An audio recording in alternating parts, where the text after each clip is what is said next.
लगातार 2-3 दिन से देश के अंदर एक मुद्दा बहुत तेजी से चल रहा है।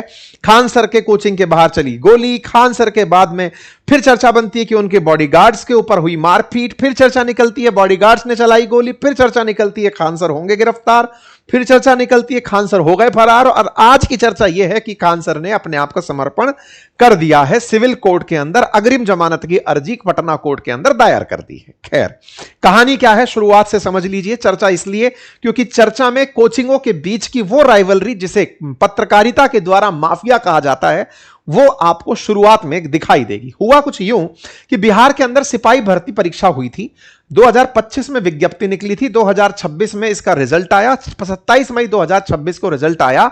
19,838 उम्मीदवार बिहार के अंदर सिपाही बने, कांस्टेबल बने। कांस्टेबल की तैयारी कराने वाली कोचिंगों ने अपने अपने दावे किए, और उन्हीं दावों में एक तरफ थे खान सर और एक तरफ थे रोशन सर, जो कि ज्ञान बिंदु कोचिंग चलाते हैं।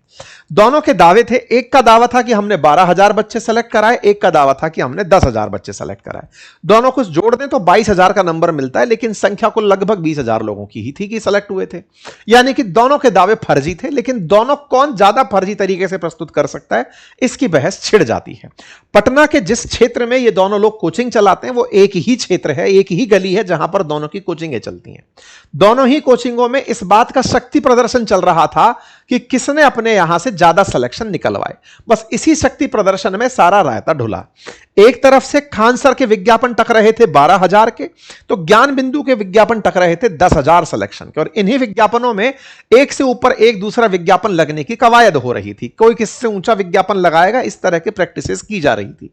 इन्हीं विज्ञापनों की लड़ाई में आपसी स्टाफ 2 तारीख के दिन झगड़ लेता है, क्योंकि यहां पर छात्रों को बुलाया जा रहा होता है सम्मानित करने के लिए कि आओ अब आप कांस्टेबल बन गए हो, हम सम्मान करेंगे, शक्ति प्रदर्शन करेंगे। और इसी शक्ति प्रदर्शन के लगे पोस्टर्स और पंपलेट्स में लगाने वाले कार्यकर्ताओं में लड़ाई हो जाती है। और जब लड़ाई होती है तो खान सर के संस्थान के आगे कुछ लोग इकट्ठा होकर पत्थर मार देते हैं, और पत्थर की वीडियो खान सर बाहर निकाल देते हैं। खान सर मीडिया के सामने आते हैं, बोलने लगते हैं कि हम पर यह पत्थर इन सर ने यानी कि रोशन सर ने चलवाए हैं।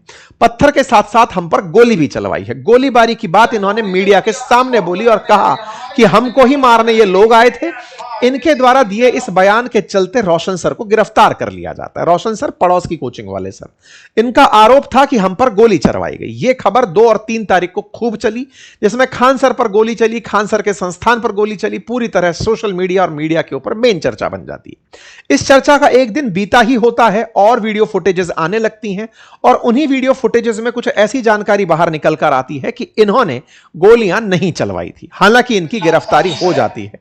यह अपने खिलाफ इसे साजिश बताते हैं, और इनके छात्र इनकी रिहाई के लिए 3 तारीख के बाद सड़कों पर उतर आते हैं कि साहब हमारे सर गलत नहीं है, उन्होंने ऐसा कुछ नहीं किया है, वो बढ़िया दरोगा फैक्ट्री चलाते हैं, बहुत सारे बच्चों का सिलेक्शन कराते हैं, लंबे समय से वो टीचरों मतलब बच्चों को पढ़ा रहे हैं और बढ़िया रिजल्ट्स प्रस्तुत करते हैं। यूट्यूब पर उनके काफी वीडियोस उपलब्ध हैं साहब, यहां तक हो जाता है। पुलिस के द्वारा भी इस बात से इनकार कर दिया जाता है कि साहब कोई फायरिंग वायरिंग की बात नहीं है। लेकिन फिर धीरे धीरे बात खुलने लगती है। एक सीसीटीवी फुटेज और बाहर निकल कर आती है, और उस सीसीटीवी फुटेज में निकल कर आता है कि ये जो पूरी मार पिटाई हो रही थी, इसी बीच में जो गोलियां चलाई वो असल मायने में खान सर के गार्ड के द्वारा चलाई गई गोलियां थी। यहां पर एक वीडियो वायरल होता है जिसमें ये जो वीडियो है ये खान सर का गार्ड है जो गोलियां चला रहा है। यह बात जब बाहर निकल कर आती है और गार्ड का यह कबूलनामा आता है कि हमें सर ने ही कहा था गोली चलाने के लिए, तो सेंटिमेंट एकदम बदल जाता है कि ज्ञान बिंदु के सर की गिरफ्तारी के लिए खान सर ने पहले झूठी खबर चलाई जिससे उनकी गिरफ्तारी हो गई। अब गार्ड को खुद गोली चलवाने की कहे, गार्ड ने यह कबूल कर लिया, तो यहां पर कहानी फिर पलट जाती है। छात्र एकदम सेंटिमेंट नेगेटिव हो जाता है कि खान सर ने गोलियां चलवाई थी और फिर साहब इस तरह की बातें कर दी। यहां पर कहानी पलटी तो सेंटिमेंट पलटा, और जैसे ही पलटा एकदम मीडिया को आनंद की प्राप्ति हो गई। क्यों?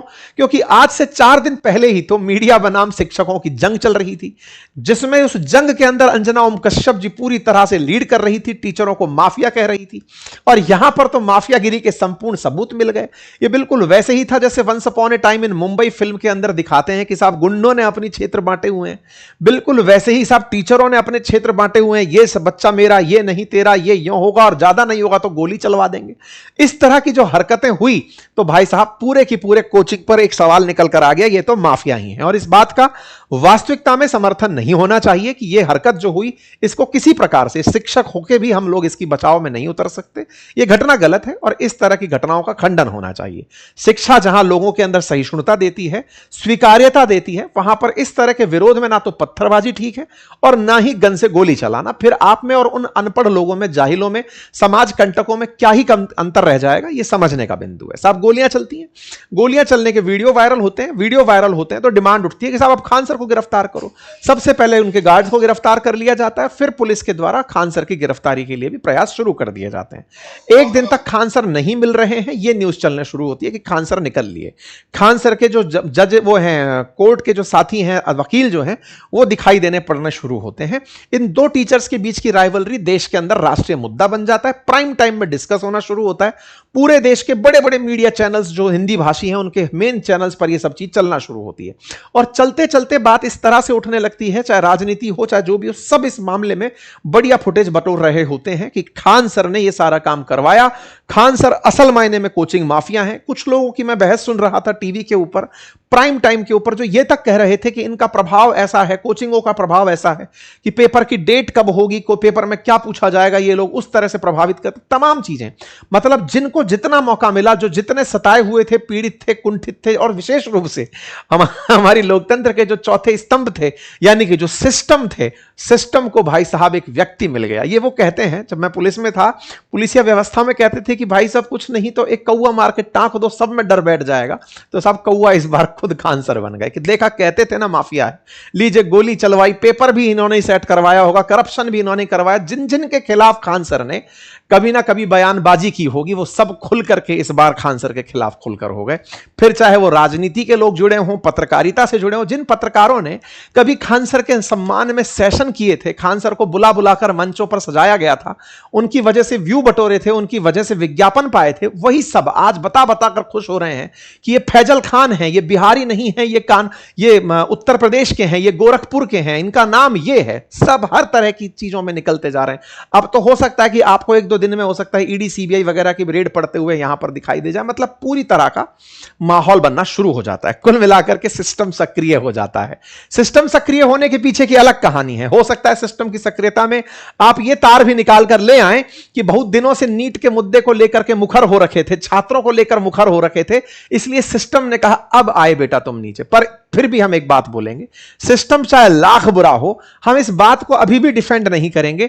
अगर शक्ति प्रदर्शन के नाम पर बंदूक चलाना, पत्थर फेंकवाना, ये सब जायज हम कहने लगेंगे तो ये हम पर सवाल खड़ा करेगा। हम इसे भी डिफेंड नहीं करते, लेकिन ये सच है। आपको याद होगा पिछले बार भी जब हमने पत्रकार 2 कौड़ी के शिक्षक के नाम पर हमने वीडियो बनाया था, उस समय शिक्षकों से भी ये गुजारिश की थी कि आप अपने शिक्षा के स्तर को बड़ा करिए, अपनी सुचिता को बड़ा कीजिए, आप अपने आप को वहां स्थापित कीजिए कि लोग आप पर सवाल ना उठाएं, क्योंकि आप ही हैं इस समाज के निर्माता। शिक्षक ही पुलिस वाला बना रहा है तो पत्रकार बना रहा है तो राजनेता बना रहा है। शिक्षक ही है वो व्यक्ति जिस पूरे समाज को बनाता है। और शिक्षकों के द्वारा अगर यह संदेश जाएगा कि माफियागिरी दिखने लगेगी तो लोग सवाल उठाएंगे और उठ भी रहे हैं। और ऐसे में आज का यह समय बहुत ही स्पष्ट रूप से विभाजित हुआ दिख रहा है। खैर जो भी है, हमने आपके सामने यह प्रस्तुति इसलिए दी क्योंकि छात्र दोनों के साथ हैं। छात्र ज्ञान बिंदु वाले सर के साथ भी हैं तो खान सर के साथ भी हैं। आप अपने अपने स्तर से डिसाइड कर लीजिए कि आपको कौन पसंद है, क्या करता है। लेकिन मुद्दा जो जिस तरह से समझा जाए वो ये है कि गलत गलत है, लेकिन वो कितना गलत है और उसको कितना गलत दिखाया जाए ये प्रस्तुतिकरण है जो हमारा सिस्टम चौथा स्तंभ अच्छे से जानता है। बढ़िया 4 दिन से टीआरपी बटोर रहा है, बढ़िया विज्ञापन उन्हें मिल रहे हैं, जिन्हें कभी नहीं सुना जाता था उन्हें सुनने वाले लोग मिल रहे हैं। जो भी है जी, यही लोकतंत्र है। लोकतंत्र में मनोरंजन के 7 दिन खान सर को समर्पित। बाकी आप लोग बने रहिए, देश में और भी बहुत से मुद्दे हैं, ध्यान रखते चलिए, हम भी आपके सामने चीजों को लाते रहेंगे।